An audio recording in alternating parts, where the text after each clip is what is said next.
जय श्री ओम नमः सिद्धेभ्यः सर्वमंगलमांगल्यं सर्वकल्याणकारकं प्रधानं सर्वधर्माणां जैनं जयतु शासनं। पंच परमेष्टि भगवान की, आचार्य श्री गुरुवर कुंद कुंद महाराज की, आचार्य श्री गुरुवर विद्यासागर महाराज की, तीर्थ चक्रवर्ती जगत पूज्य निर्यापक श्रवण मुनिवर श्री सुधासागर जी महाराज की, पूज्य मुनि संघ की।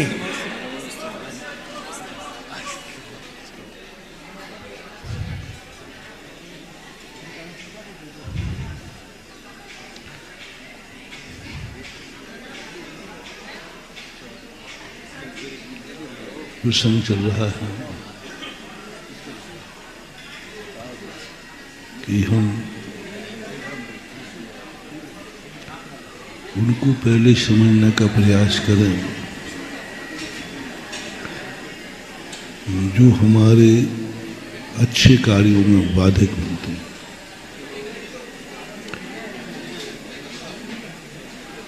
अच्छे आदमी कैसे बना जाता है, इसकी अपेक्षा बुरे आदमी कैसे बनते हैं उसका ज्ञान हमें होना चाहिए। हमने एक दिन आप लोगों को बुराइयों की और बुरे आदमी की लिस्ट बनाने को कहा था कि तुम अपनी जिंदगी में अच्छे आदमियों की लिस्ट न बना सको, कोई जरूरी नहीं है कि अच्छे आदमियों की लिस्ट तुम्हारे पास हो। यदि बुरे आदमी की लिस्ट तुम्हारे पास है तो तुम्हारा कल्याण का रास्ता खुल सकता है।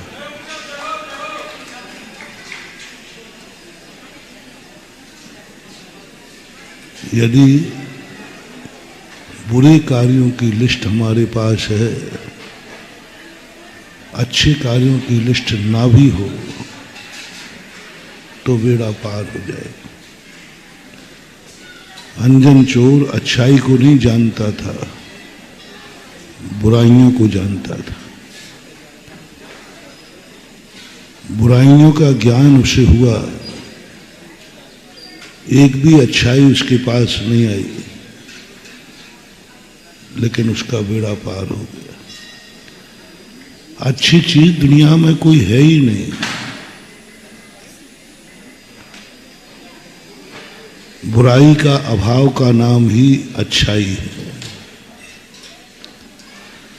अहिंसा नाम की कोई चीज दुनिया में नहीं है। कोई आज तक कोई भी आचार्य अहिंसा की परिभाषा नहीं बना पाया। सभी आचार्यों ने हिंसा का अभाव ही अहिंसा है। 5 महाव्रत अभी तक दुनिया में कहीं नहीं मिले कि 5 महाव्रत भी कोई होते हैं। है ही नहीं 5 महाव्रत। 5 पापों का अभाव का नाम ही 5 महाव्रत है। हमारी दीक्षा हुई, आचार्य जी ने कहा तुम अब 5 महाव्रत धारण करो। तो मैंने सोचा दे रहे होंगे ले लूं। उस समय तो हम कुछ नहीं बोले क्योंकि स्टेज का समय था। प्रातःकाल प्रतिक्रमण त्रयी पढ़ा रहे थे ईश्वरी में। तो प्रश्न कर दिया आचार्य से, आपने कहा 5 महाव्रत धारण करो, तो आपने दिए तो हैं ही नहीं, क्या धारण करो? दिए तो है ही नहीं, कुछ दिया ही नहीं, बस इतना कह दिया धारण करो। चलो कोई बात नहीं, आपके पास देने लायक नहीं होंगे तो कौन से बाजार में मिलते वहाँ धारण कर लो, कौन से शास्त्र में पढ़ूं उसमें धारण कर लो। जब आपने 5 महाव्रत धारण करने को कहा, पहले बताओ तो वो 5 व्रत हैं क्या। बहुत बढ़िया जवाब पूज्यवर ने दिया। तुमने अपने संकल्प में बोला था ना कि आज से मैं 5 पापों का, बस उसी का नाम महाव्रत है। अरे मैंने कहा ये क्या मामला है, मैंने कहा ये क्या मामला, वो तो मैंने त्यागे थे, मिला क्या है। वो 5 पाप तो मैंने, तो मिला क्या है। बोले मिलना जुलना कुछ नहीं है, छोड़ने का नाम ही 5 महाव्रत है। ऐसी बात दिमाग में बैठी, क्या कर रहे हैं अपन, पाने को सोच रहे हैं, त्यागने की सोचो। पाने की सोचना मूर्खता है, क्योंकि पाने लायक दुनिया में कोई वस्तु है ही नहीं। खोने लायक जरूर दुनिया में है, त्यागने लायक। ये सारा मोक्ष मार्ग, सम्यक दर्शन की पूरी प्रक्रिया हमने पढ़ी। एक भी कार्य पूरी प्रक्रिया में पूज्यवर नेमीचंद महाराज ने सम्यक दर्शन की प्राप्ति का उपाय नहीं बताया। सम्यक दर्शन ये आ रहा, ये आ रहा, ये आ रहा। क्षयोपशम लब्धि से लेकर पूरा त्याग, ये कर्म अलग करो, ये कर्म अलग करो, 34-35 बंधा सर्पण अलग करो, ये स्थिति कम करो। अरे भाई सब करते ही करते हैं, कुछ मिलेगा कि नहीं। कर्म लब्धि में आए तो चलो अब मिल जाएगा। उन्होंने कहा मिथ्यात के 3 टुकड़े करो। अरे भाई ये तो मिथ्यात है, ये इसी में हमारी जिंदगी क्यों खपा रहे हो। पूरी 5 लब्धियों में एक भी पुरुषार्थ प्राप्ति का नहीं किया गया, सारे पुरुषार्थ खोने के किए गए। स्थिति घटाओ, मिथ्यात के टुकड़े करो, तो मन की प्राप्त क्या होगा, तू कर तो सही। और जैसे ही सब कुछ मिथ्यात हटा दिया तो सम्यक दर्शन प्रकट हो गया। मन की कहां से आया ये, बोले यहां आना जाना कुछ है ही सब कुछ वहां रखा है, बस जो बीच में धूल आ गई है उसको हटा दो। सम्यक दर्शन तो अपने आत्मा का स्वभाव है, त्रिकाली योग्यता बनी हुई है, त्रिकाली योग्यता बनी हुई है। उस योग्यता पर मिथ्यात का आवरण है, हटा दो। ज्ञान प्राप्त करने का कोई पुरुषार्थ नहीं है, कुछ नहीं है बंधु। ये सब पढ़ना लिखना तो निमित्त है, ज्ञान प्राप्त करना ही नहीं है। बस आवरण को हटाते जाओ, केवल ज्ञान प्रकट हो जाएगा। केवल ज्ञान पाना नहीं है, केवल ज्ञान को पाने का किंचित मात्र भी पुरुषार्थ नहीं है, कुछ भी नहीं लिखा। पूरे साथ खोल दिए कि भाई केवल ज्ञान कैसे प्राप्त होगा, केवल ज्ञान को प्राप्ति का उपाय क्या है। जितने उपाय बताए सब केवल ज्ञानावरणी कर्म को हटाने के उपाय बताए, इसको हटा दो। तो ये तो हमारे अभाव में, तो हमारे उस हेय में आवरण हमारा दुश्मन है। दुश्मन को हटाने में क्यों जिंदगी खपा रहे हो। बोले दुश्मन हट गया तो समझ लेना तुम राजा बन गए, बस कुछ करना ही नहीं, बस आवरण हटाओ। मुनि बनने के लिए पूरी मुनिचर्या में आपने देखी होगी, मुनि महाराज को कुछ पाते हुए नहीं देखा होगा, छोड़ते देखा है। क्या छोड़ो, बोले पहले घर बार छोड़ो, धन दौलत छोड़ो, परिवार छोड़ो, पंच इंद्रियों के विषय छोड़ो, षटकाय जीवों की विराधना का त्याग करो, फिर वस्त्रों को छोड़ो। अरे छोड़ना ही छोड़ना, कुछ मिलेगा कि नहीं, कुछ नहीं मिलता। एक दिन कहा था ना मैंने, धर्म पत्थर की मूर्ति के समान होता है। पत्थर की मूर्तियों में अतिशय क्यों होता है? अभी तक भारतवर्ष में जितने अतिशय हैं पाषाण की मूर्तियों में होते हैं। यहां तक कि मैंने देखा इतने बार अनायास अभिषेक हो रहे हैं मंदिरों में, अनायास अभिषेक हो जाता है, मूर्ति में से पानी झड़। आज तक किसी पीतल की मूर्ति में से पानी झड़ते हुए नहीं सुना। ये अभिषेक हो जाते ना, फलाने यहाँ रात में अभिषेक हो गया, चांद खेड़ी में हो गया, चांद खेड़ी में होते ही रहता है, कई स्थानों पर सुना। लेकिन अभी तक मेरी दृष्टि में सुनने में नहीं आया कि कोई अन्य धातु की प्रतिमाओं में भी देवताओं ने कोई अभिषेक किया है। अभी तक कोई अकृत्रिम चैत्यालय में हमें कोई मूर्ति नहीं मिली जो किसी धातु से बनाई गई हो,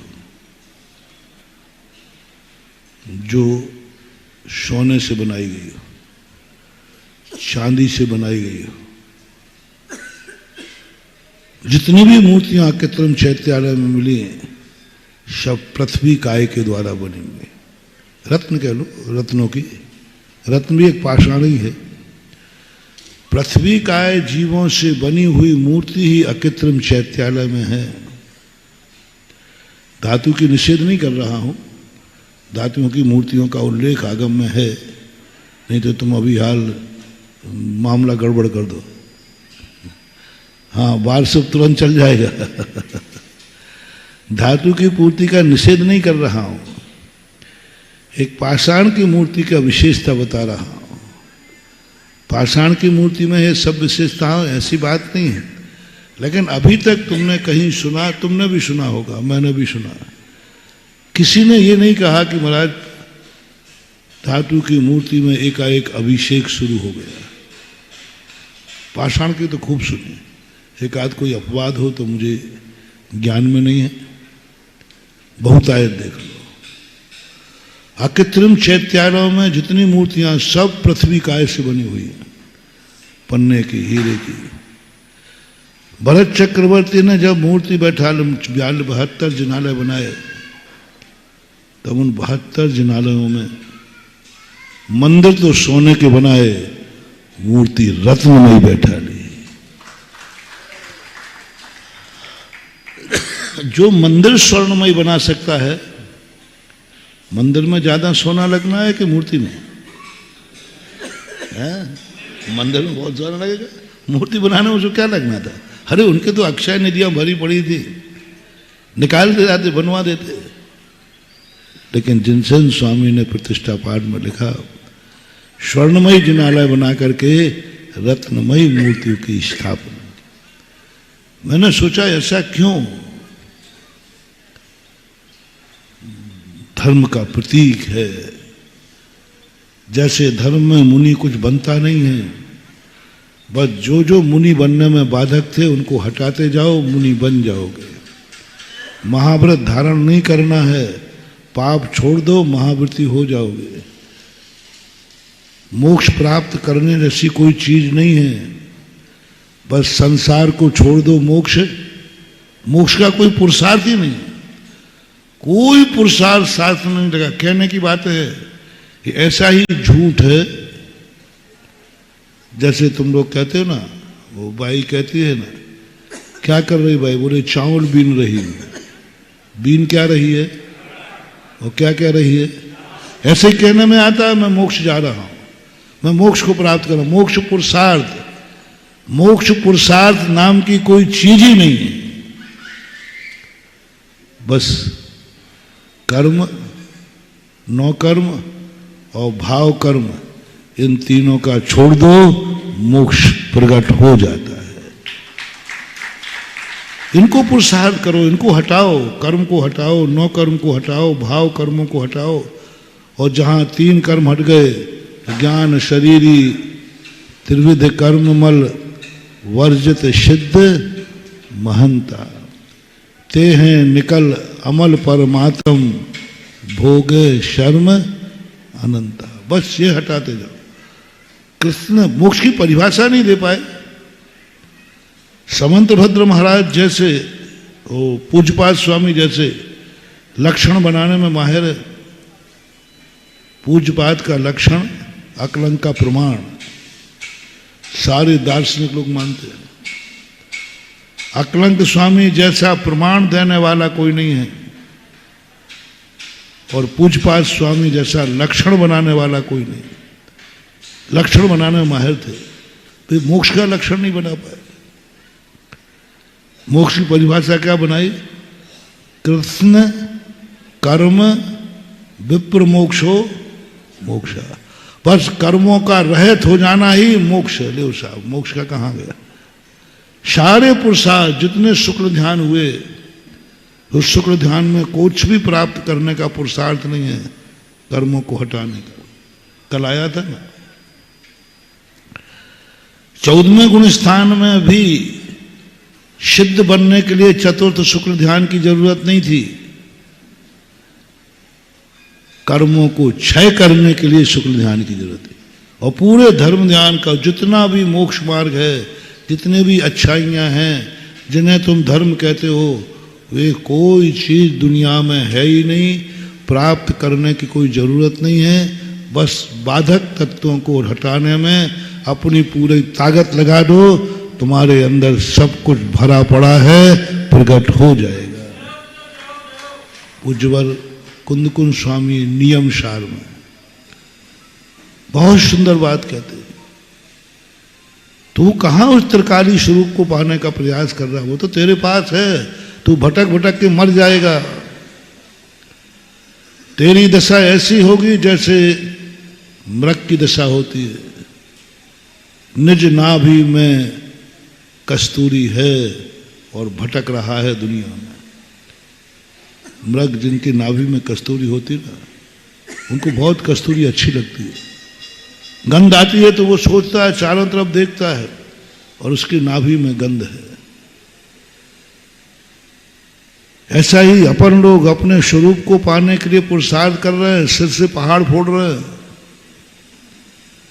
मोक्ष जाने का प्रयास कर रहे हैं, सम्यक दृष्टि बनने का प्रयास कर रहे हैं। 108 बार समय सार पढ़ लिया, लेकिन वो आनंद नहीं आया जो समय सार में लिखा है। क्यों नहीं आया? इसका जवाब कुंदकुंज स्वामी के पास नहीं है। इसका जवाब मिलेगा द्रव्यानुग के पास। इसका जवाब नहीं है। द्रव्यानुग कहता है, मैंने कह दिया ना कि सम्यक दर्शन में बहुत आनंद है, परम पारणामिक भाव में बहुत आनंद है, सिद्धों में बहुत आनंद है, ये कह दिया ना बस। पर ये अभी तक प्राप्त क्यों नहीं हुआ? वो कहता मेरे से जवाब सवाल मत करो,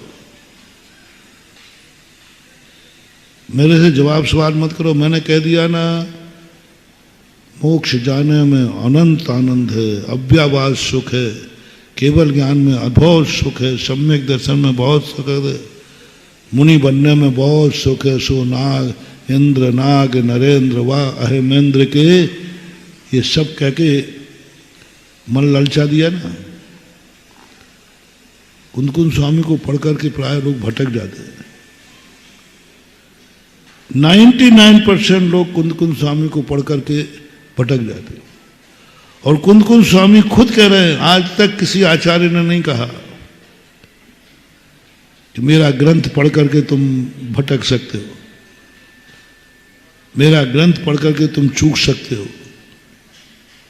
लेकिन कुंदकुंज स्वामी ने कहा, यदि समय सार ग्रंथ को पढ़ते समय थोड़ी सावधानी नहीं रखी तो सांख्य मथम पवेशदी, सर्वशुद्धि अधिकार में तो सांख्य मत में प्रवेश कर जाएगा।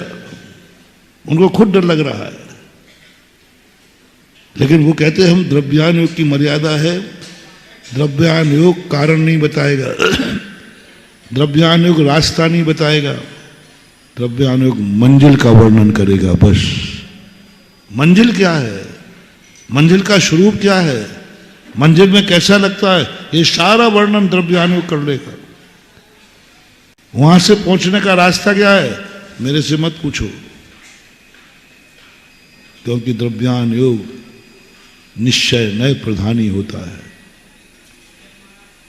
उसमें कारण कार्य की विवक्षा नहीं होती, मात्र कार्य की विवक्षा होती है, कारण की नहीं होती और कार्य की भी नहीं होती,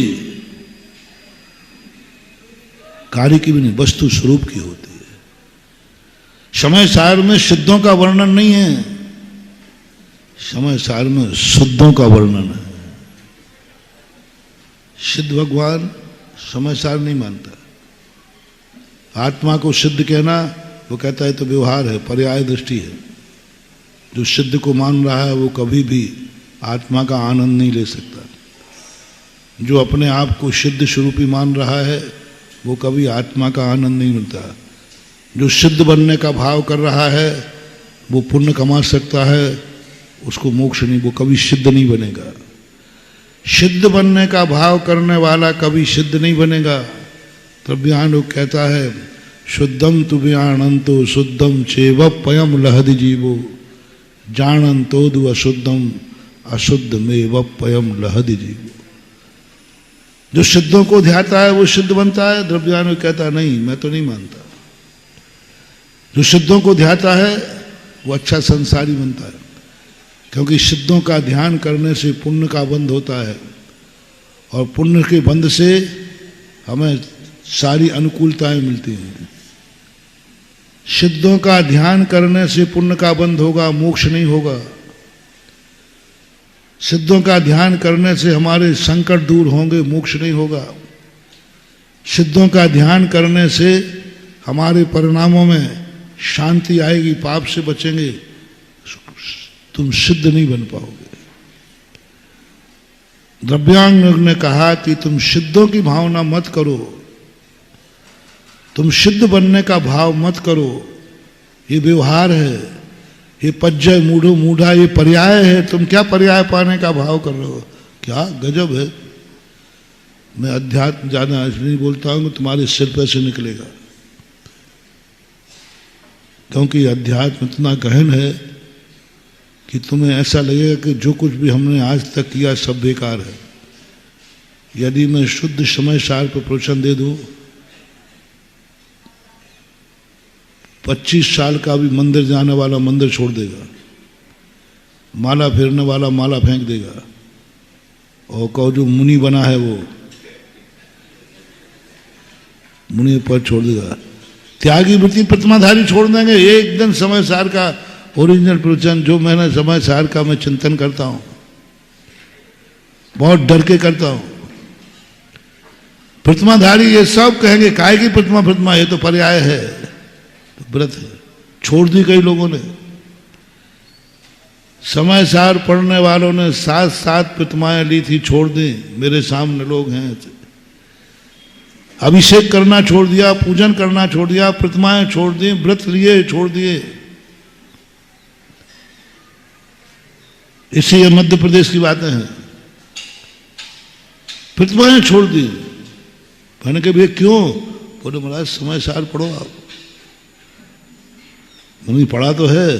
बोले यदि पढ़ा होता तो आप मुनि पद पर रहते ही नहीं। उन्होंने कहा पढ़ा होता तो आप ये क्रियाएं पालन करते हुए नहीं दिखते। क्रिया तो सब बेकार है। क्रियाओं में क्या रखा है? जब पुण्य की क्रियाएं कुछ भी नहीं है, सब बेकार है। यदि समय सार पढ़ा होता तो उन्होंने कहा आप मुनिचर्या का पालन नहीं कर रहे होते, आपकी रुचि नहीं होती। मैंने क्यों? उन्हें समय सार पढ़ने के बाद यदि मुनि व्रत की क्रियाएं ही नहीं आई तो समय सारी काहे का? मंदिर बेकार नहीं लगे। मंदिर ऐसे लगते हैं समय सारी को जैसे हीट के जलते हुए भट्टे में प्रवेश कर रहा हो। ईंट का भट्टा होता है, ईंट के भट्टे में दहकते हुए भट्टे में प्रवेश कर रहा हो, ऐसा लगता है समय सार पढ़ने वालों को। ऐसा लगता है। लिखा है, कहा है, मैं अपनी तरफ से नहीं बोल रहा, लिखा है। सम्यक दृष्टि को ऐसा लगता है। व्रत पालन करने में अरे उसको तो ऐसा लगता है कुछ पूछो मत। सारी शुभ क्रियाओं पर प्रयास किया। तब मैंने उनसे कहा, मंदिर में जाने में ईंट के भट्टे के समान, प्रवेश करने के समान लगता है, समय सार पढ़ने के बाद। मैंने कि बराबर बराबर। महाराज आपको भी समझ में आ गई क्या? मैंने कह रहा हूं ना बराबर। मुनि व्रत पालन करने में उसको ऐसे लगता है जैसे मैं महान अपराध कर रहा हूं। मैंने कि बराबर, ठीक बोल रहा है, क्योंकि मैंने भी समय सार पढ़ा है, मेरे गुरु ने भी मुझे समय सार पढ़ाया है। हम लोग कंठस्थ कराया था आचार्य से ने, पूरा समय सार, पूरा कुंद कुंद साहित्य ही कंठस्थ कराया था। प्रवचन सार अष्टपहर को छोड़कर प्रवचन सार सन 1980 में कंठस्थ कराया था, इसी सागर में। सन 80 की वासना गर्मी में कंठस्थ किया था। समय सार कंठस्थ किया, नैनागिर चतुर्मास था 82 में, और बीना बारा में शीतकाल था, वहां किया। पंचास्तिकाय जाकर के ईसरी में कंठस्थ की थी। तो गुरु ने भी मुझे पढ़ाया। मैंने कि बराबर। महाराज उसे पूजा सूजा सी लगे,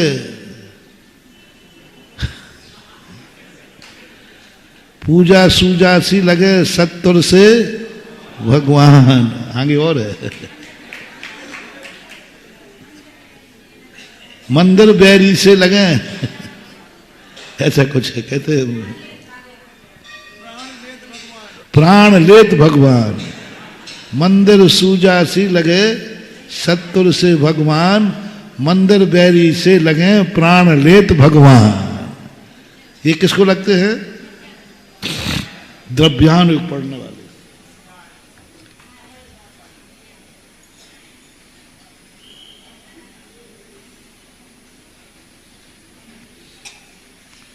मैंने कि बराबर।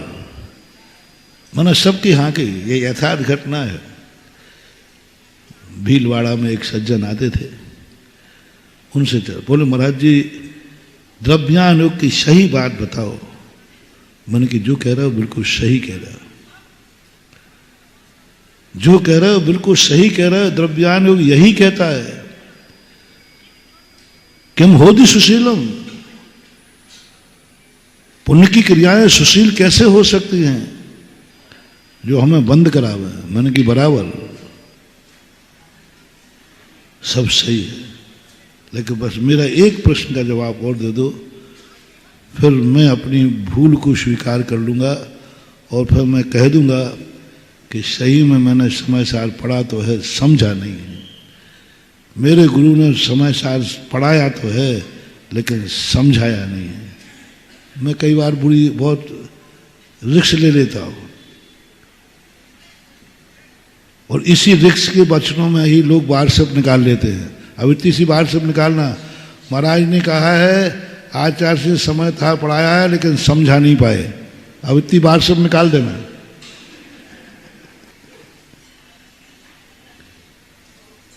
और मैं मौका देता हूं कि वार्षिक निकलना चाहिए। पता नहीं क्यों मुझे मजा आता है।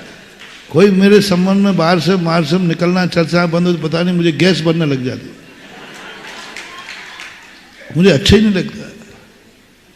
महीने 2 महीने बाद कहीं से कोई नहीं बोल महाराज जी आपके प्रवचन के संबंध में उसने आलोचना की, उसने आपके संबंध, पर उसी समय जैसे वो बताता है मुझे डकार आ जाती है। अफरा क्या हो जाता है, या तो ऊपर से निकल जाएगी या नीचे से निकल जाती है। मान के चलो, और नहीं चलता है तो सोचते हैं कि मामला प्रवचन कोई अच्छे नहीं हो रहा है, कोई बाहर से भी नहीं निकल रहा है। बहुत मौका मिलता है मेरे प्रवचनों में बाहर से चलाने का, कि मैं बोलता ही है सही हूं। अब मैंने बोल दिया ना कि बराबर मुनि व्रत पालन करना रुचता नहीं है, मंदिर जाना रुचता नहीं है समय सार पढ़ने वाले बराबर। बस एक प्रश्न का जवाब दे दो तो मैं सारी भूलें समझ लें। मंदिर सम्यक दृष्टि को बैरी लगता है, ओके ओके, हमने कहा तुम भी कह दो, बता दो। अब जो घर है जिसमें वो रहता है वो कैसा लगता है सम्यक दृष्टि को?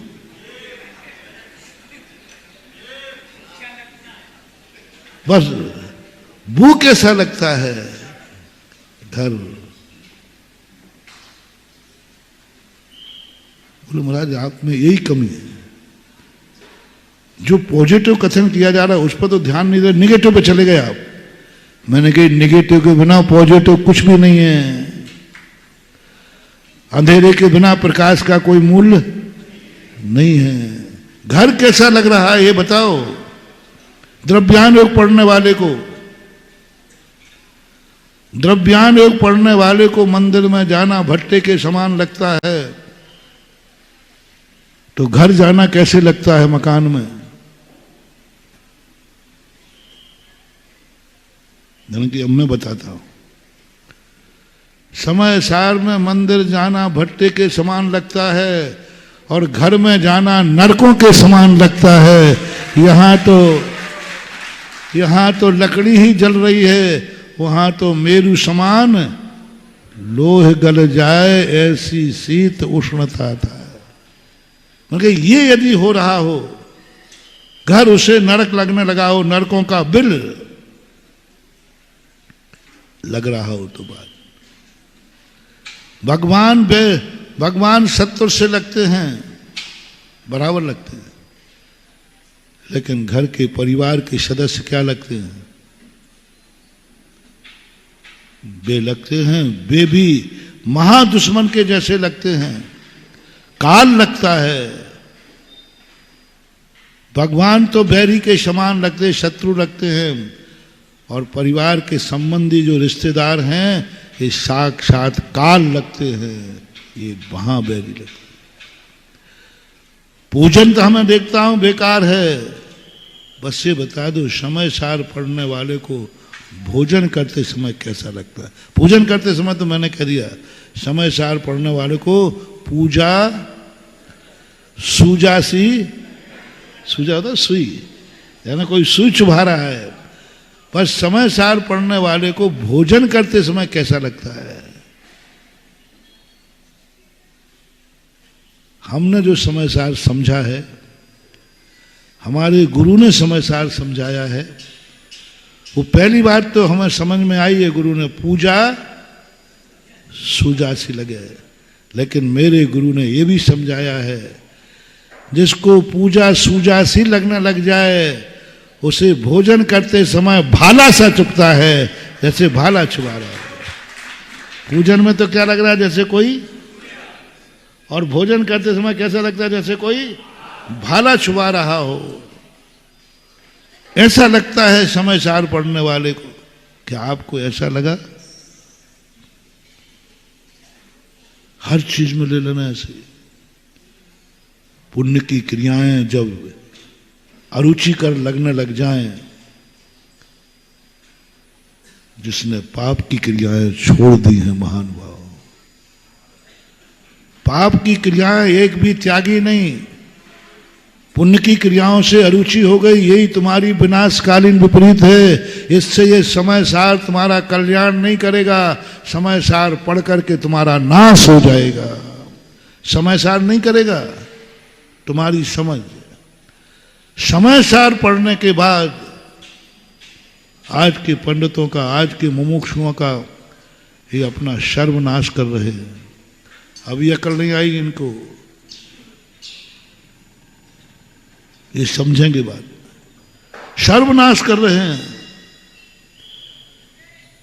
क्योंकि पुण्य के प्रति जो वर्णन शास्त्रों में आया उसमें कहीं चूक नहीं है, बराबर आया।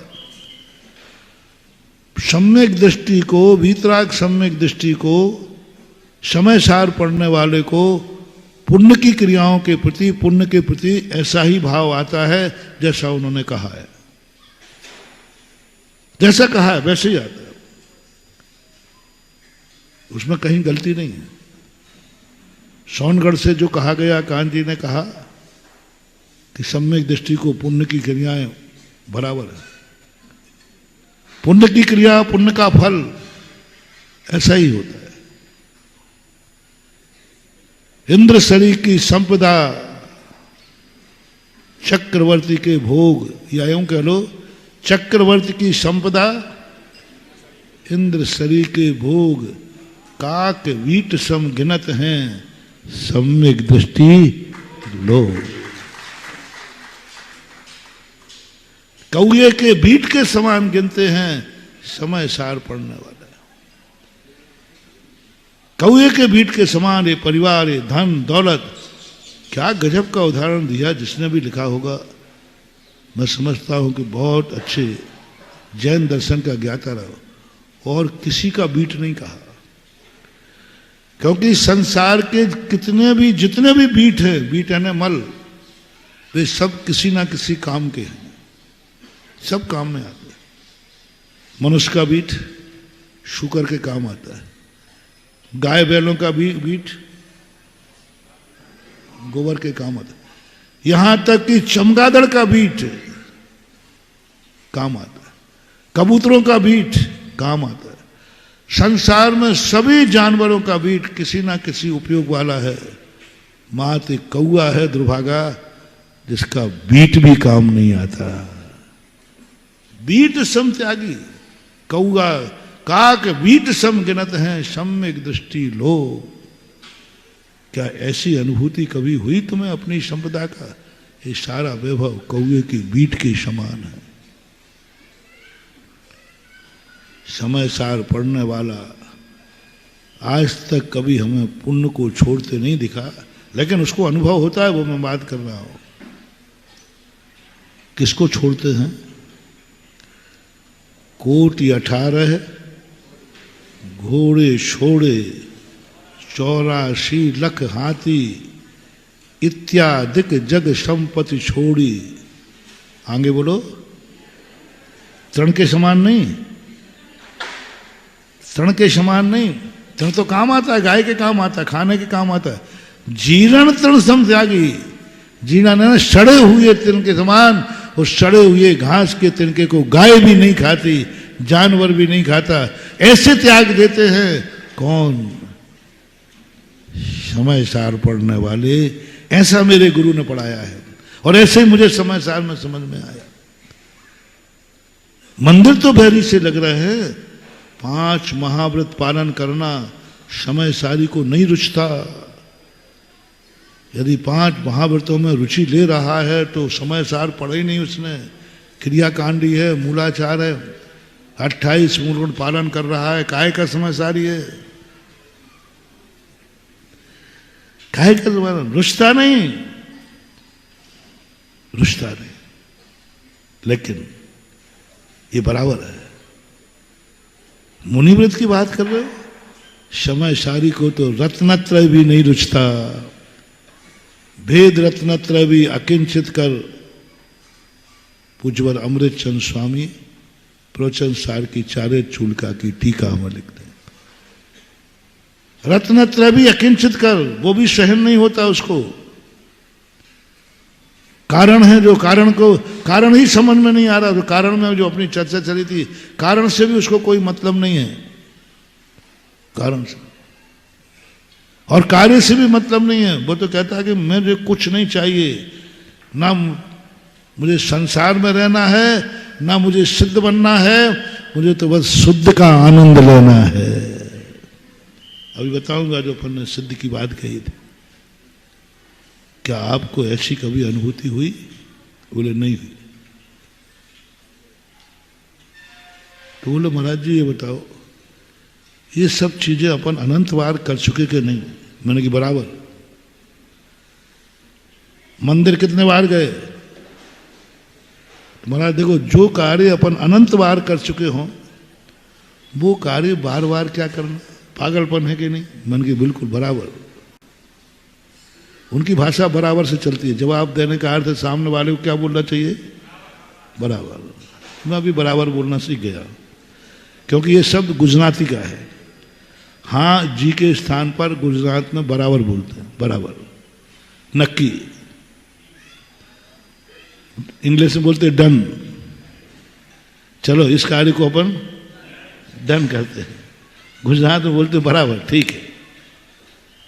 तो उन्होंने कहा महाराज जी ये बातें हैं कि नहीं। मैंने कही बराबर, जो कार्य अनंत बार कर चुके उसे कर रहा है वो मूर्ख है,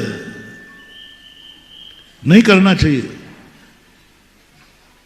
तो बोले बताओ मुनि व्रत अनंत बार धारण कर लिया कि नहीं। मैंने कि बराबर।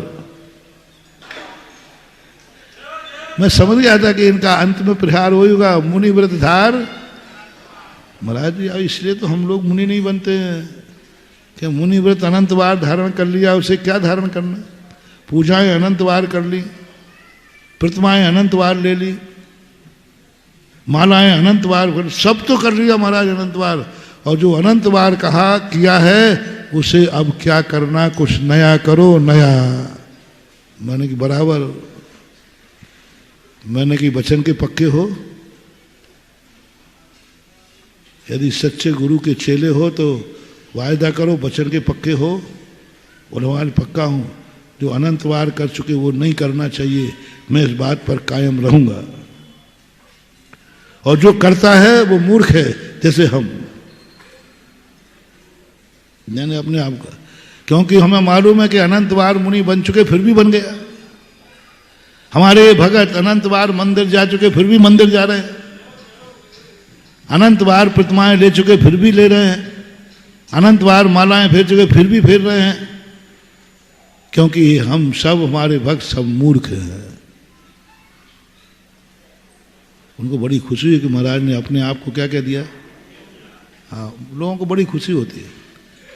बड़ा आदमी थोड़ा सा अपने को नीचा बताया तो तुम्हारे फूल के कुप्पा होते कि हाँ महाराज ने अपने आप को मूर्ख कह दिया। मैंने कि वचन के पक्के हो के नहीं। महाराज पक्का हूं, मैटना मत। अनंतों बार ये सब कर चुके फिर कर रहा है तो मूर्ख है। बस अब इतना सा और बता दो, मुनि अनंत बार बना है ये जीव, गृहस्थ कितने बार बना होगा। मुनि तो अनंत बार बना, गृहस्थ कितने बार बना होगा। अनंत अनंत बार। संयमी तो अनंत बार बना, असंयमी कितने बार बना। 5 महाव्रत अनंत बार लिए, लेकिन 5 पाप कितने बार किए। मैंने उनसे पूछा, बोलते जाओ जल्दी, उनकी तरफ से तुम बोलते जाओ। 5 महाव्रत अनंत बार किए तो 5 पाप। मंदिर अनंत बार गए तो घर में, जेल खाने में कितने बार गए। घर में आप लगा लो, मंदिर में कितने बार आते हो दिन भर में। अभी शाम को भी आ जाते होगे महाराज। घर में कितने बार आना जाना होता है। घर में कितने बार आना जाना होता है एक दिन का बताओ। घर में कितने बार एक दिन में आना जाना होता है, अंदाज बताओ। 10 बार, 5 बार। लोगों कितने बार आते हो जादू। एक बार बाहर आए गिन लेना पूरा। मंदिर दिन भर में एक बार आते हो, घर में व्यक्ति 10 बार जाता है, तो तुम घर में कितने अनंत अनंत बार जा रहे हो। हे मूर्ख शिरोमणि। अपन मूर्ख बने तो कोई शिरोमणि तो चाहिए। मैंने कहा मूर्ख शिरोमणि, हमारा भक्त मंदिर जा रहा है क्योंकि अनंत बार जा चुका, वो मूर्ख है। और तेरे भक्त और तू अनंत अनंत बार घर जा चुका है, फिर भी अभी यहां उठ के घर जाएगा। मूर्ख शिरोमणि। पूजा अनंत बार की, भोजन कितने बार, कम से कम बता दो। प्रतिमाधारी को मत देना, तुम लोग बता दो। 3-4 बार में निपटा लो। अरे महाराज बीच की चाय और है, उसकी तो कोई गिनती। 4 बार 5 बार पूजा करते, भोजन करते हो। पूजा करते समय ये भाव आ गया है तो अनंत बार कर चुकी, क्या करना। रे मूर्ख, मूर्ख नहीं, मूर्ख तो अपन है। हे मूर्ख शिरोमणि, आज तक तुझे भोजन करते हुए ये बात नहीं आई कि ये भोजन तो मैं अनंत अनंत बार कर चुका हूं, उसे बार बार क्या करूं। समय सार पढ़ने वाले को भाव आती है, पूजा में भी आता है, भोजन में भी आता है। पूजन में उसे आता है अनंत बार तो कर चुका हूं, भोजन में भी आएगा अनंत अनंत बार तो खा चुका हूं, अनंत अनंत बार तो खा चुका हूं। कपड़े उतार कर मुनि बना अनंत बार, तो कपड़े कितने बार पहने भैया तुमने बता दो। मैंने तो एक बार उतारे, तुमने पहने कितने बार है। जैसे कपड़े मैंने उतारे हैं एक बार, तो एक बार कपड़े उतारे में भी ऐसे अनंत बार उतार चुका। तुम दिन भर में कितने बार पहनते हो, बदल बदल के 3-4 बार तो पहनते, अभी धोती दुपट्टा पहने, फिर बदलोगे, फिर और कहीं रिश्तेदारी में जाना है तो, बारात में जाना है तो 5 बार 4-5 बार तो हो ही जाता हो। 4-5 बार तुमने कपड़े पहने, फिर भी मूर्ख शिरोमणि फिर भी पहन रहा है, फिर भी पहन रहा है तू आज भी। हमने तो अनंत बार उतारे, फिर भी उतार दिए, उतार रहा हूं, ठीक है मैंने मूर्खता कर रहा हूं। तूने तो अनंत अनंत बार पहने, फिर भी आज तक कपड़े पहनते समय तेरे में भाव आया कि कपड़े पहने मैंने अनंत अनंत बार पहने, अब क्या पहनना इनको, क्या पहनना उनको। हर चीज में लगा लेना महानुभाव, हर चीज में लगाना। ऐसी संसार की कौन सी वस्तु है जो इस जीव ने अनंत अनंत बार, न कि पंच परावर्तन को देख लो। वो तिरुमला गए, मैंने कहा एक बाप की औलाद हो, मैंने बाप वहां गुरु शब्द कहा था, मैंने कहा याद तो तुम्हारा गुरु बदलेगा या तुम गुरु की औलाद हो, गुरु के शिष्य हो, क्योंकि अब मुझे तैस आएगा, क्योंकि मैं अपने आप को मूर्ख बना दिया और मूर्ख बन गया, तो ऐसे थोड़ी मूर्ख बन जाऊंगा। मैंने कहा कि वायदा के पक्के रहना, जो जो अनंत बार कर चुके हो वो आज के बाद तुम नहीं करोगे और हम नहीं करेंगे। हाँ नहीं, मैं तो हो जाऊंगा, क्या करूंगा, कुछ नहीं, पर 28 गुण पालूंगा नहीं, क्योंकि वो अनंत बार पाल चुके। मुनि बनूंगा नहीं, क्योंकि अनंत बार बन चुके। मंदिर जाऊंगा नहीं, अनंत बार बन चुके। बस सीधे आत्मा के ध्यान में बैठ जाऊंगा, वही पहली बार कर रहा हूं। हाँ, क्योंकि वो आत्म ध्यान अनंत बार नहीं कहते, वो भी नहीं कह सकते, वो भी नहीं कह सकते कि आत्मा को अनंत बार पैन जे आत्म ज्ञान बिना सुख लेस ना पायो, निज आत्मा में लीन नहीं हुआ। मैं तो बैठ जाऊंगा सामयिक मन के, भैया यही अनंत बार नहीं किया, अब बारी तुम्हारी है।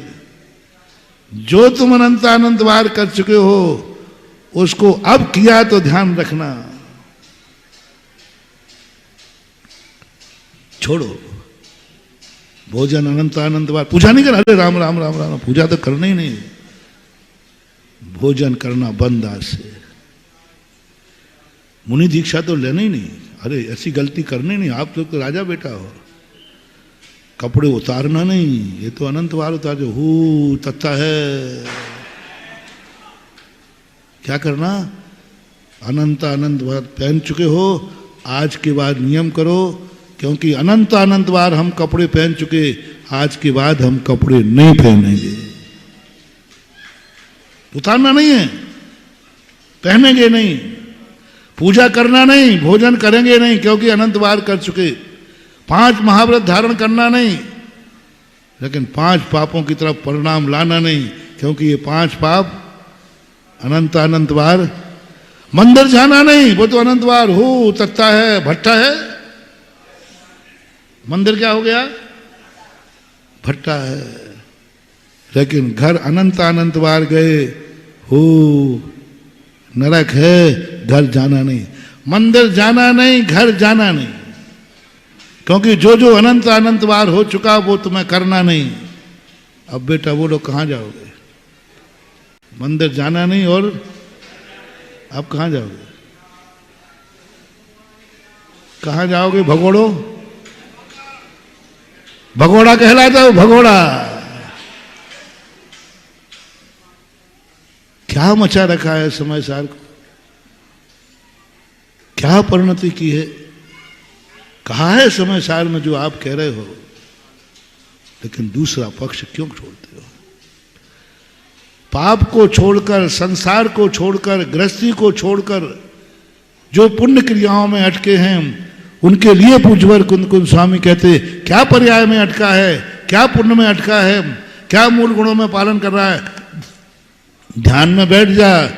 ध्यान में बैठते ही तेरे दौर्नम पी मोख येहू जाने पाऊ नदी मुनि नीमा। द्रव्य संग्रह की गाथा है सारे। द्रव्य संग्रह में नेमिचंद महाराज ने कहा कि दोनों प्रकार के जो महाव्रत हैं, दोनों यानी बाह्य और अभ्यर्थ, दौर्नम पी मोख येहू जाने पाऊ नदी मुनि नीमा तम्मा सबब भसे। हे श्रवण, तू ध्यान का अभ्यास कर। ये क्या चर्या पालन करने में लगा है, क्या पीछे लगाने में लगा है, क्या ये मूल गुण पालन में कर लगा है? नहीं, मूल गुण पालन करना मेरा मोक्ष मार्ग है, इसके बिना मेरा मोक्ष मार्ग नहीं बनेगा। क्या पूज्यवर नेमिचंद महाराज ने कितनी गजब की बात कही। नहीं, एक रास्ता है, बिना 28 मूल गुण पालन किए बिना, बिना केश लॉन्च किए बिना कुछ नहीं करना। पीछे कमंडल की भी जरूरत नहीं। जाने पाऊ ददी मुनि दौन्नम पी मोखे। बहुत गजब की गाथा है महानुभाव, हम लोगों के लिए, हम लोगों के लिए, जो हम लोग जाने दौन्नम पी मोखे हेहू जाने पाऊ नदी मुनि नीमा। नियम से ध्यान में बैठा हुआ मुनिराज दोनों प्रकार के मुनि धर्म का पालन कर रहा है, दोनों प्रकार के। बाहुबली 1 साल तक, 3-4 महीने में केश लॉन्च होते हैं, बाहुबली ने 1 साल तक नहीं किए। कहाँ बैठे थे वो? जाने पाऊ नदी मुनि नीमा, ध्यान में बैठे हुए थे। ध्यान में बैठते समय न प्रतिक्रमण करना है, न सामायिक करना है। काय की सामायिक? बाहुबली से बैठे, अब मुझे सामायिक करना है। काय की सामायिक करना? ध्यान में बैठे, प्रतिक्रमण का समय हो गया। काय का प्रतिक्रमण? ध्यान का ध्यान से बड़ा प्रतिक्रमण। मैंने इसको जब चिंतन किया, मैंने कहा पूज्यवर भगवान ने कहा क्या कह रहे हो आप? एक अकेले ध्यान में पूरी चर्या पल जाएगी, षडावश्यक पल जाएंगे, स्थिति वंदना पल जाएगी, प्रतिक्रमण सामायिक पल जाएगा। उन्होंने कहा हाँ पल जाएगा। उस टीका में जो ब्रह्मदेव सूर्य ने समझाया है, आंखें खोल दी। दौन्नम पी मोखे हुई झाणे पाऊ नदी मुनि नीमा। शर्त क्या लगा दी? मुनि। जो 5 पापों को छोड़ चुका है, संसार का त्याग कर चुका है, ऐसे मुनियों से कहा गया अब तू पुण्य की क्रियाओं को छोड़ और ध्यान में बैठ जा। और आपने अभी नहीं त्यागा, इसलिए समय सार पढ़ करके, क्योंकि समय सार में सिद्धों का नाम लेना भी ठीक नहीं है, उनको पाने का भाव करना भी ठीक नहीं है, क्योंकि सिद्ध के नाम से हमें पुण्य का, जब भी हम कहेंगे नमो सिद्धाणम, हमें पुण्य का बंध नियम से होगा। हम सिद्धों का ध्यान करेंगे तो हमें पुण्य का बंध होगा, पाप की निर्जरा भी होगी, लेकिन पुण्य का बंध जरूर होगा जब जब हम करेंगे। सिद्ध भगवान, अनंत सिद्ध भगवान बैठे हैं, सिद्धों का स्वरूप ऐसा होता है, सिद्ध ऐसे होते हैं, हमें नियम से पुण्य बंध हो रहा है। लोहे की बेड़ी नहीं, सोने की बेड़ी बंध रही है। बंधेगी, बेड़ी बंधेगी, बंधेगी तो सही।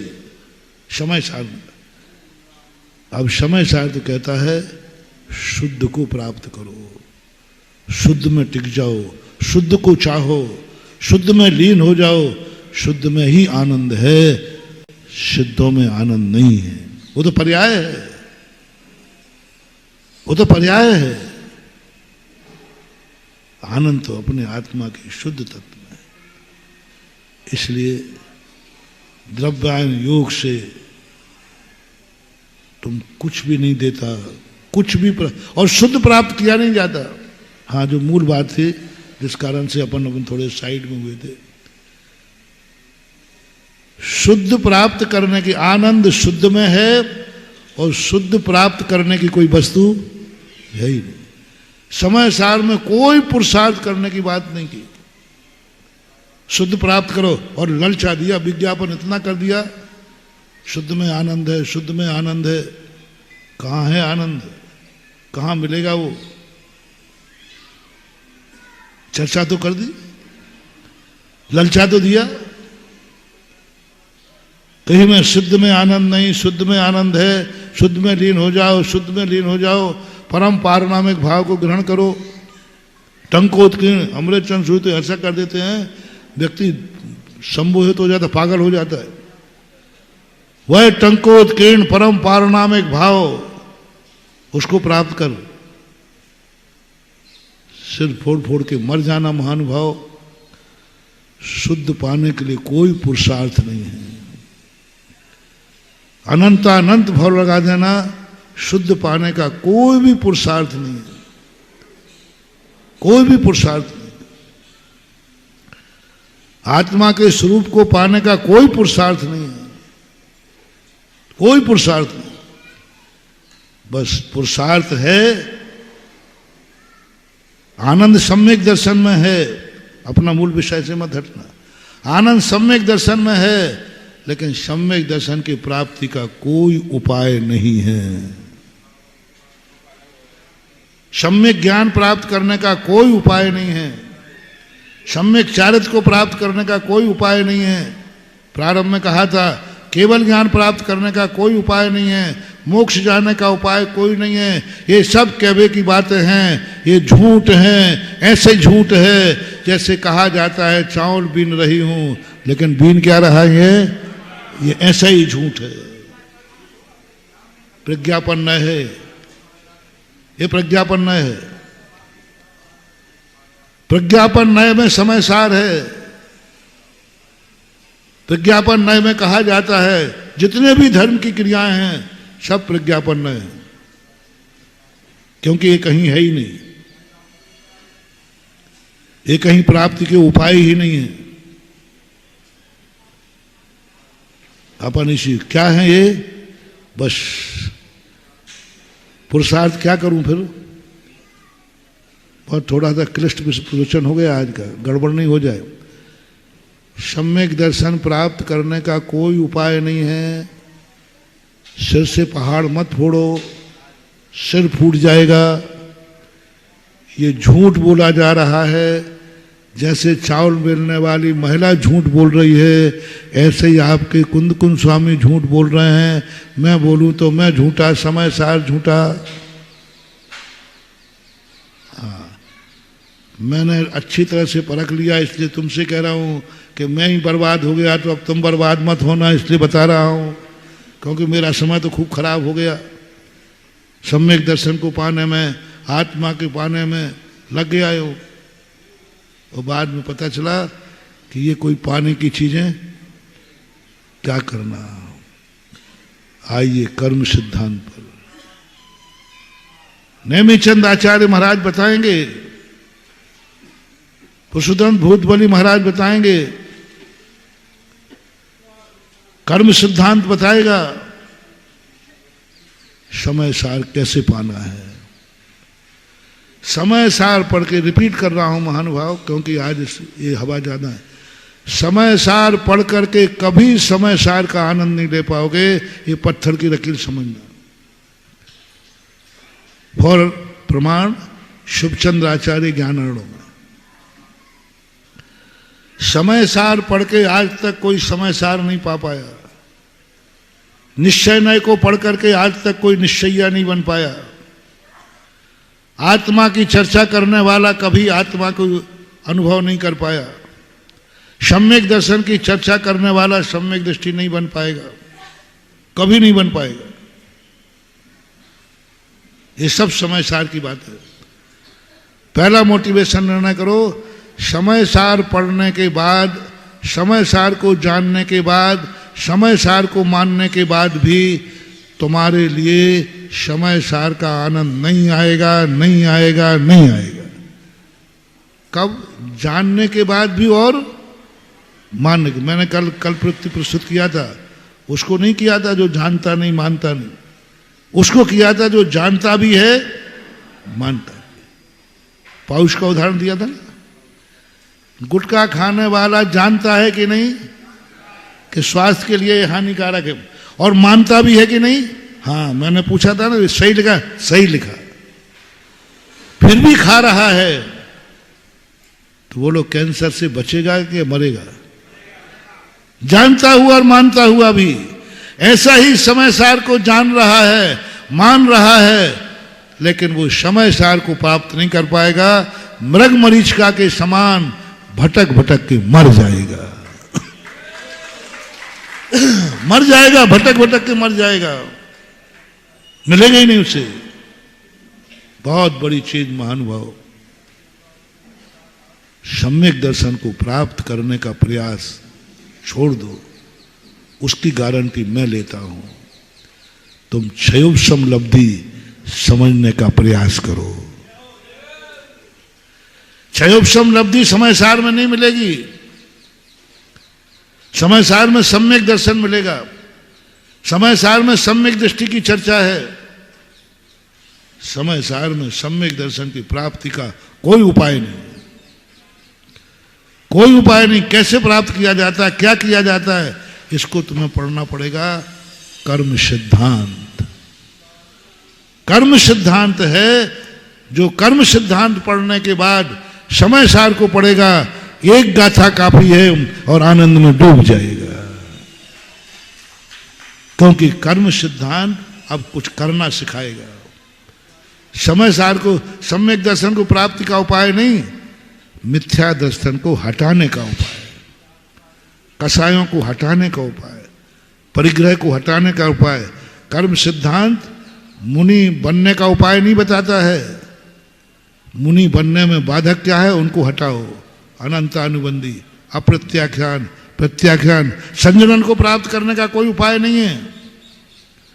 इन तीन कसायों को हटा दो, अपने आप क्या बचेगी? पूरी श्रेणी में देख लीजिए आप, एक भी गुणस्थान में कुछ भी प्राप्त करने की चर्चा नहीं है। हर गुणस्थान में इतने कर्मों की बंध विच्छुति हुई, इस ध्यान से इतने कर्मों का क्षय हुआ, इस ध्यान से इतना क्षय हुआ। केवल ज्ञान प्राप्त होना था, कुछ नहीं। तीन घातिया कर्मों को नष्ट किया, सो केवल ज्ञान प्रकट। केवल ज्ञान के लिए पुरुषार्थ क्या हुआ? पुरुषार्थ हुआ तीन घातिया कर्मों के क्षय के लिए। ये परिभाषा हमें, तो कर्म सिद्धांत समझो। और कर्म सिद्धांत में जो कहा जाए, कर्म सिद्धांत पढ़ने से कुछ नहीं होगा। तोता रटंत, बड़े बड़े पंडित कर्म सिद्धांती हो गए, जिन्होंने धवला, जय धवला के अनुवाद किए, गौमर सार के अनुवाद किए।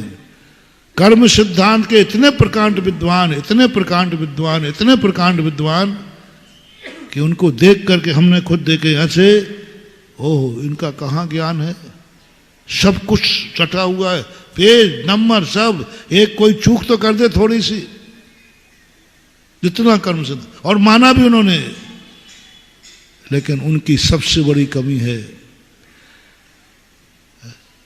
कर्म सिद्धांत को पढ़ने वाला व्यक्ति वही समय सार तक पहुंचेगा जिसने चरणान योग को पढ़ा हो।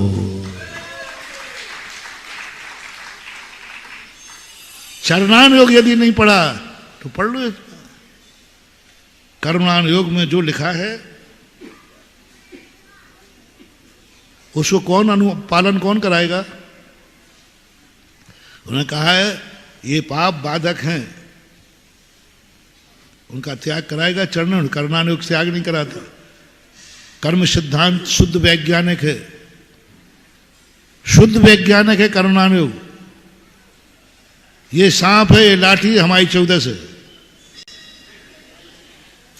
कर्म सिद्धांत ऐसा है। कर्म सिद्धांत क्या कहता है? ये तो लाठी है और ये सांप है हमारी, तो क्या करूं मैं? वो कर्म सिद्धांत के मैं कुछ नहीं कहूंगा। ये नरक है, ये मोक्ष है, ये मिथ्यात है, ये सम्यक दर्शन है, ये सम्यक प्रकृति है, मिथ्यात प्रकृति। पूरी जीव समाज और कर्म समाज, कर्म वर्णम मार्गणाएं बस ये कर देगा, हे उपाधि की चर्चा नहीं करेगा। मैं क्या करूं? मैं कहता मेरे बस की बात मैं से मत पूछो, तुमने बता तो दिया, मैं करूं क्या? डिपार्टमेंट अलग है। किसके पास जाओ? शरणान योग जाकर कहेगा ये करना है और ये नहीं करना। अब चरणान योग करने का साहस कैसे आवे? कोई भी कार्य करो तो डर लगता है, कोई भी कार्य करो तो डर लगता है। कैसे करूं ये? मैं तो कुछ जानते ही नहीं हूं। नया कार्य करने के लिए कर्म सिद्धांत चरणान योग ने जो कहा ये सब छोड़ दो, परिवार धन दौलत आदि पाप आदि छोड़ दो। कैसे छोड़ दूं? मिलेगा क्या? मिलेगा क्या पहले ये तो बताओ। नहीं तुम तो छोड़ दो, पहले ये तो बताओ मिलेगा क्या? नहीं बताऊंगा। चरणानुयोग कहता है, चरणानुयोग कहता है देखना सबके चारों अनुयोगों का बहुत गहन चिंतन करो, बहुत रहस्य निकलते हैं। चरणानुयोग कहता है, अपन कहो कि चरणानुयोग मैं तेरी सब बात मान लूंगा, मैं छोड़ दूंगा, 5 पाप छोड़ दूंगा, घर गृहस्थी छोड़, जो कर, पहले बताओ मिलेगा क्या? मिलने का पुरुषार्थ बताओ, छोड़ने का क्यों बता रहे हो? छोड़ने का पुरुषार्थ क्यों बताते हो? मिलने का पुरुषार्थ बताओ। शरणानुयोग कहता है मिलने का कोई पुरुषार्थ नहीं है, जितना पुरुषार्थ सब छोड़ने का ही है।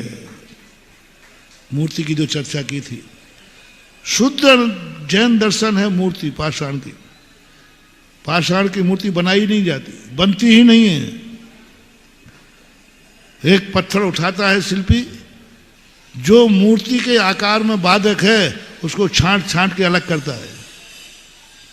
पीतल की मूर्ति तो बनती है, लेकिन पत्थर की मूर्ति बनती नहीं है अपने आप। शिल्पी ने क्या पुरुषार्थ कर रहा? मूर्ति बनाने में कि पत्थर तोड़ने में? बोलो। छेनी चला रहा है, फिर घिसाई कर रहा है, तो मूर्ति बना रहा है कि उसका दरदरापन हटा रहा है? पूरी मूर्ति बन गई, लेकिन मूर्ति बनाने का किंचित पुरुषार्थ भी शिल्पी ने नहीं किया। बस जो मूर्ति के आकार में बाधक थे उसको हटाता गया। इसी को बोलते हैं क्षयोपशम लब्धि। इसी को बोलते हैं जो लब्धियों का प्रसंग पूज्यवर नेमीचंद महाराज ने लब्धि सार के अंदर किया। गजब गजब क्या करा दिया। और कहते हैं क्या करा रहे हो? तुझे भगवान बना रहा हूं। क्या करा रहे हो? मूर्ति बना रहा हूं। और अंत में मूर्ति बन गई और मूर्ति बनवाई नहीं। कोई मूर्ति एक किंचित मात्र भी पुरुषार्थ दिया, बस छटाई करते जा, करते करते जा। बस इस पेंसिल के अनुसार करना, छटाई करना है, पेंसिल के अनुसार करना, और लो साहब मूर्ति प्रकट हो गई। और जो पाषाण की मूर्ति प्रकट होती है, इसलिए देवता भी ऐसी मूर्ति को अकृत्रिम चैत्यालयों में विराजमान है। यह है इसका रहस्य। पाषाण की मूर्ति का सबसे बड़ा रहस्य है जैन दर्शन का शुद्ध धर्म प्रकृति। हमें धर्म को प्राप्त करने का कोई पुरुषार्थ नहीं करना, बाधक कारणों को हटाओ। इस मूर्ति में कौन से पत्थर बाधक हैं उनको हटा दो। अपनी जिंदगी के संबंध में भी क्या बाधक है उनको हटाते जाओ। और उनको हटाने के लिए ही पहली लब्धि क्षयोपशम लब्धि है। इसलिए मैंने कहा था तुम गुणों को कितने जानते हो, मैंने ये नहीं पूछा अवगुणों को कितना जानते हो। मैं ये नहीं पूछ रहा हूं कि तुम सच्चे देव को जानते हो या नहीं, मुझे इतना बता दो खोटे देव को जानते हो कि नहीं। सच्चे देव को जानने की कोई जरूरत नहीं है, जरूरत ही नहीं है। ये तो कहने की बातें आती है, पर तुम खोटा देव किसे कहते हैं इसको जानने में ये चतुर्मास सच्चे देव को जानने में मत लगाना। ये तो तुम्हें हर चतुर्मास में सिखाया जाएगा, सिखाया गया होगा। इस चतुर्मास में थोड़ा खोटे देव को समझ लो, शायद चोखा देव मिल जाए। पुण्य की क्रियाएं तो बहुत समझ ली, कितना कर पाए पुण्य मुझे पता नहीं। थोड़ी पाप की क्रियाएं समझ लो, शायद पुण्य करना आ जाए। मंदिर तो बहुत आए और गए, शायद एक बार अपने घर को समझ लो, शायद मंदिर से फिर दोबारा घर जाओगे ही नहीं। अभी तो आना जाना लगा है, क्योंकि तुम मंदिर को जानते हो, घर को नहीं जानते, इसलिए आते जाते हो। और एक बार घर को समझ लोगे तो मंदिर में आओगे तो सही, लेकिन जाओगे नहीं, क्योंकि घर को समझ के आए। मन्ने वरम हरिहरादय एव दृष्टा दृष्टेषु येषु हृदयम तोष में किम वीक्षतेन भवता भूमिहेन नान्या कश्चिन मना हरति नाथ। क्या गजब का श्लोक है, क्षयोपशम लब्धि वाला श्लोक है। क्या बात, खोटे कार्य करके आ रहे हैं, खोटे देव के आ रहे हैं, खोटे दुनिया भर की बातों को समझ के आ रहे हैं। और पूज्यवर मानतुंग आचार्य कहते हैं मैंने अच्छा किया, मन्ने वरम हरिहरादय एव दृष्टा। अभी तक कहां था? खोटे देवों के पास। अभी तक किसकी पूजा कर रहा था? खोटे देवों की। तो तूने इतनी जिंदगी खोटे देवों में निकाल दी, तूने खोटे देवों में निकाल दी, खोटे शास्त्र पढ़ने में निकाल दी जी। अभी तक क्या पढ़ता रहा? खोटे शास्त्र, खोटे गुरुओं की संगति में रहा मैं, सब खोटा ही करता रहा। तो तूने बहुत बड़ी गलती की है, बर्बाद कर दिया ना समय। मानतुंग आचार्य के गुरुदेव गलत नहीं किया है। मन्ने वरम, हाँ क्या वरम है ना, मैं अच्छा किया है, मैंने बहुत अच्छा किया भगवान, मैंने बहुत अच्छा। समझो आप बात को, थोड़ा आप लोग को गुरु हो ना तो डांटने की आदत पड़ गई है, थोड़ा सेरा की भी समझो। मैंने अच्छा किया है, मैंने अच्छा किया है, क्योंकि मैं सारे खोटे देवों को जान के आ चुका हूं। अब मैं सच्चे देव पे आया हूं। भवांतरेपि नपीक्षितोषि, अब मैं भवांतर तक भी आपको छोड़ने वाला नहीं हूं, क्योंकि छोड़ के जाऊंगा कहां? जहां जाऊंगा वहां तो छोड़ के आया हूं। जहां जाना है उसे तो खोटा मान के, अब खोटा मान के जो छोड़ के आएगा वो कभी पुनः खोटे में जाएगा? तुम इसलिए जा रहे हो कि तुम खोटे को जानते ही नहीं हो। यदि पहले मैं यहां आ जाता तो हमारे मन में एक संदेह बना रहता, शायद इससे अच्छा वो होगा, इससे अच्छा वो होगा। तो हम रहते यहां और मन, लेकिन अब मैं सब कुछ घूम के आ गया हूं। अब कोई कितना भी कहेगा, मेरा मन आपके चरणों से बाहर नहीं जाएगा। बोलो भगवान, मैंने अच्छा किया ना, अच्छा किया ना।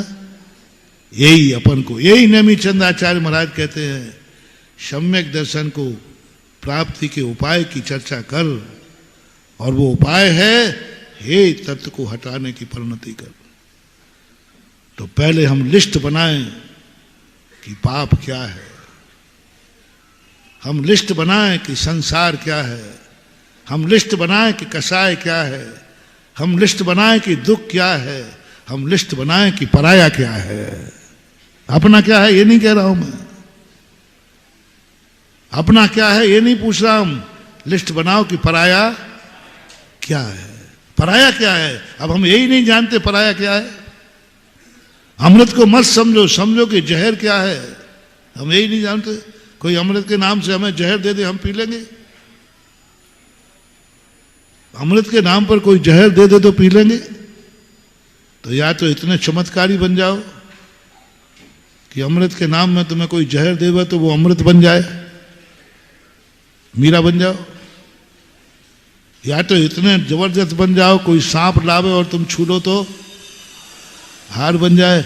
इतनी है ताकत तुम्हारे में? नहीं है। तो अब एक ही तरीका है, हार को समझने के पहले नाक को समझो। यदि हार होता तो ये कपड़े से बंधा हुआ क्यों होता? हार होता तो खुला हुआ लेकर लाता और खोल करके दिखाता। अब देखना मैं वहां कितनी बड़ी गलती हो गई। यदि तुम किसी को हार लेके जाओ तो खोल के दिखाओगे, देखो मैं हार लाया। और बंद क्यों दिखाया जा रहा है? सरप्राइज, सरप्राइज किया जा रहा है। यदि जानती होती वो ना तो खुलवा लेती। लेकिन अपन लोगों में वो ताकत नहीं है कि नाक का हार बन जाए। पंचम काल के जीव हैं, वो ताकत नहीं है कि जहर भी औषधि बन जाए। अपने पास वो ताकत है कि हम जहर को जान सकते हैं और पीने से नकार सकते हैं। हम पापों को जान सकते हैं और पापों को छोड़ सकते हैं। हम कसायों को जान सकते हैं और कसाय को छोड़ सकते हैं। तो वो लिस्ट हमारा आपका समय हो गया। वो लिस्ट बहुत दिन पहले से बनाने का कहा था, आप लोग बना लें। अभी क्या क्या क्या क्या बुरा है, चलो अभी तुम्हें छूट देते हैं। जो तुम नहीं चाहते हो उन चीजों की आप लिस्ट बनाओ अपनी जिंदगी में। एक दिन का समय लगेगा। क्या क्या तुम्हें नहीं चाहते हो, क्या क्या तुम्हें अच्छा नहीं लगता है, उनकी लिस्ट बना लो। यदि इसमें तुम्हें मन हो कि महाराज हम लोग बहुत बेईमानी कर लेंगे, हम परीक्षा तो मैं लूंगा ना। तुम्हें कॉपी में क्या लिखना है? जो जो तुम नहीं चाहते हो, जो जो तुम्हें अच्छा नहीं लगता है, उनकी लिस्ट लिखना है। जो चाहते हो वो नहीं, जो नहीं चाहते हो। महाराज हम लोग बहुत बेईमानी से लिख देंगे। हम उसमें गुटखा बिल्कुल नहीं लिखेंगे, नहीं चाहते हैं। हम शराब नहीं लिखेंगे, हम रात्रि भोजन का नहीं लिखेंगे, हम तो चाहते हैं। हम आलू प्याज नहीं लिखेंगे। मुझे मालूम है तुम क्या क्या नहीं लिखोगे, क्या क्या नहीं लिखोगे, क्या क्या तुम चाहते हो, वो चीजें तुम नहीं लाओगे। मुझे मंजूर है, जांचना तो मुझे है काफी। तुम वो चीजें नहीं लिखोगे। तुम गुटखा नहीं लिखोगे ना, गुटखा का दीवाना नहीं लिखेगा। शराबी जुआड़ी नहीं लिखेगा। मुझे पहले से मालूम है, पक्का है। बहुत भविष्य की बातें जानता हूं, लेकिन तुम की नहीं, तुम जैसे अज्ञानियों की बातें जानता हूं। मूर्खों की भविष्यवाणी जानता हूं, ज्ञानियों की मत ले लेना कोई। मैं जानता हूं कि तुम ये चीजें नहीं लिखोगे। काफी तो मुझे जांचना है। मैंने कहा भाई गुटखा क्यों ना? महाराज गुटखा बहुत अच्छी चीज है। और आपने क्या कहा था? जो तुम नहीं चाहते हो वो तुम्हें फिर से बोलो, गुटखा अच्छी चीज है। बोलो रे गुटखा के दीवानो, समय हो रहा है, खत्म कर रहा हूं। गुटखा अच्छी चीज है। हाँ लिख लो, कोई बात नहीं। फिर तुम्हें जवाब देना पड़ेगा कि तुम्हारी जब बिटिया की शादी हो तो उसी से करना जो 1 किलो गुटखा खाता हो, क्योंकि गुटखा हाँ जांचूंगा तो मैं ही, मेरे प्रश्न पूछूंगा ओरल इंटरव्यू में कि भाई तूने ये लिखा था गुटखा अच्छी चीज है इसलिए मैंने नहीं लिखा, तो बोलो अब क्या करोगे? फिर माइनस मार्क होंगे। इसलिए लिस्ट बनाते समय मैं तुम्हें एक नुस्खा देता हूं। जो कार्य आप अपने से छोटों में नहीं चाहते हो वो सब चीजें बुरी लिखना। बहुत बड़ा सूत्र दिया। जो चीजें आप अपने से छोटों में नहीं चाहते हो वो सब चीजें बुरी लिखना। और फिर कुछ बुरी हैं जो शास्त्रों से लिखी जाएंगी। समय आपका हुआ, इतने ही कह के विराम करता हूं। महावीर भगवान तीर्थ चक्रवर्ती जगत पूज्य निर्यापक श्रवण मुनिवर श्री सुधा सागर जी महाराज।